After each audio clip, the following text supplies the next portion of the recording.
All right.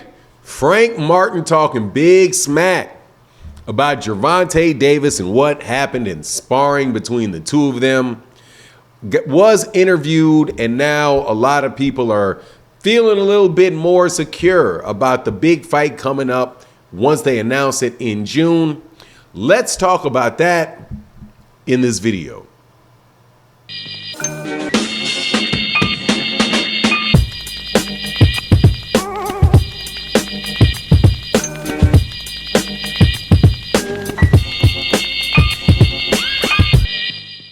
All right, welcome back to the channel. It's your boy Fanon, and in this video we're going to be in the 135-pound division where we got a big fight coming up. Should be announced soon. Everybody that is associated with it is acting as if the fight is definitely going to take place. So I don't think that it is. I think it is well beyond the status of rumor, and that is between a fight between the WBA world champion world champion Gervonta Davis and the number 3 rated contender Frank Martin. Gervonta Davis, if you're not familiar with him, which I'm sure you are, is one of the biggest names in boxing, one of the 1 or 2, 3 biggest names in boxing.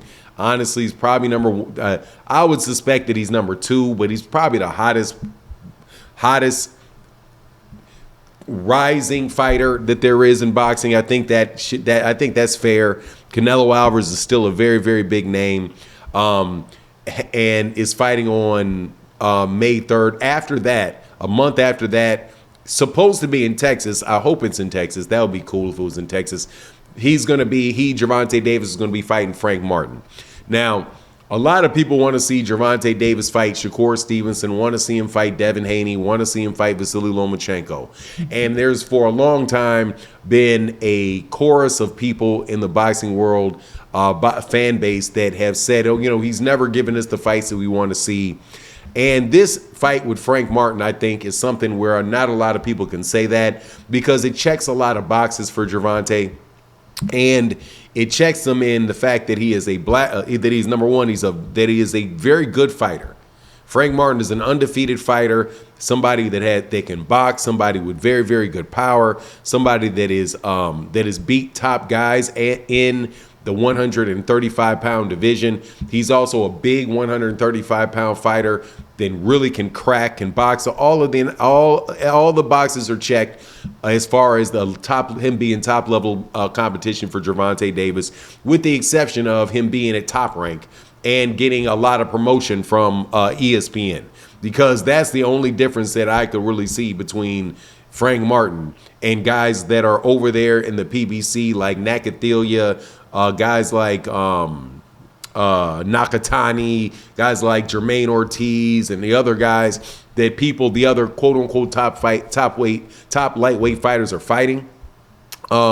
Definitely well beyond a George I think he's well beyond a George Kambosos level fighter. So, hey man, if Devin Haney gets credit for Lomachenko and gets not Lomachenko, I'm sorry, for Kambosos, if Devin Haney gets credit for Kambosos and Lomachenko gets credit for fighting Kambosos, and people get credit for fighting Nakathila, hey, I don't want to hear this nonsense. Frank Martin is easily that level, and he proved it when he beat Michel Rivera, who was another really hot, big up-and-coming fighter in that weight class. Now, as far as the banter going back and forth, of course, there's the virus of sparring talk is infected boxing over the last couple years. So Gervonta Davis was asked if he sparred. It was known that Gervonta Davis and Frank Martin had sparred each other at a point in time. It was on tape where Frank Martin talked about it and said, yeah, it was really good work. He felt like he had got his own or whatever. Gervonta Davis said, yeah, man, I sparred Frank Martin and I'm going to knock you out again or something like that. So Frank Martin took to Cigar Talk. Shout out to Cigar Talk. Good channel that does interviews, does a lot of interviews with boxers, sits down with them, interviews them, did an interview with Frank Martin, And Frank Martin said that he didn't get hurt in sparring by Gervonta Davis, that actually he hurt Gervonta Davis in sparring. And so he's not afraid of the fight and, all of that stuff. Me, my personal opinion on it is I could care less because, again, sparring matches are not real fights. You're in there with headgear on. You're in there with 16, 18-ounce gloves on, big old pillows that you're hitting each other with.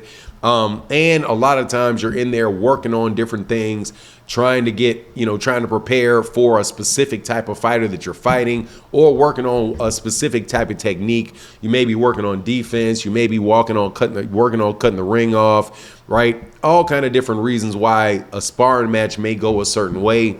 And so I don't really put a lot of credence into it. Only time that I'm really going to talk about sparring matches is if you put it out there on the internet and you claim something happened in it, and what you claimed happened in it really didn't happen.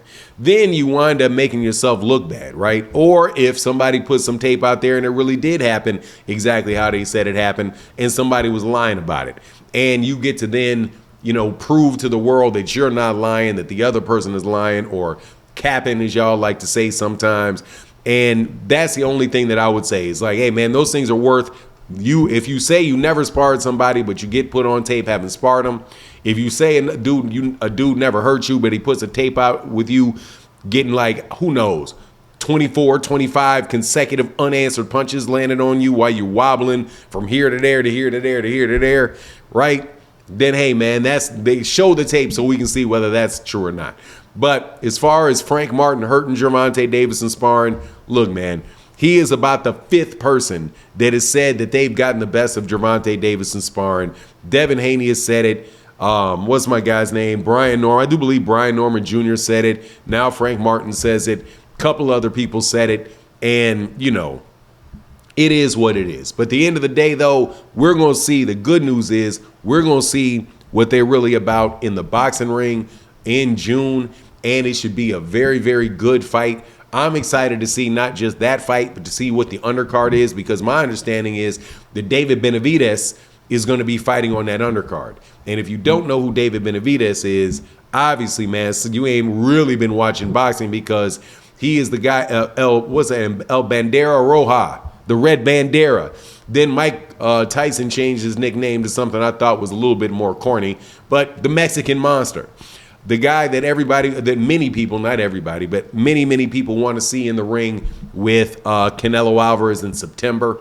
That man would be an absolutely terrific card, especially if it takes place in Texas, because that's somewhere that is driving.